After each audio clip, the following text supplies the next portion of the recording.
បងប្អូនបាទហើយនេះគឺជាវីដេអូដែលបង្ហាញពីទស្សនវិជ្ជានៃបរិយា MSP បាទនេះជាប្រភេទ Villa Tol បាទ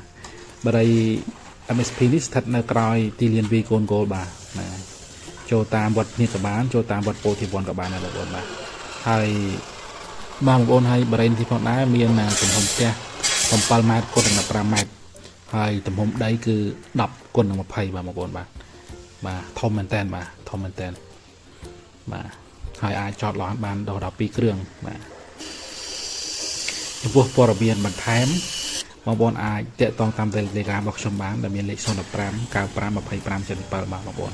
ដែលដាក់ក្នុងវីដេអូនេះស្រាប់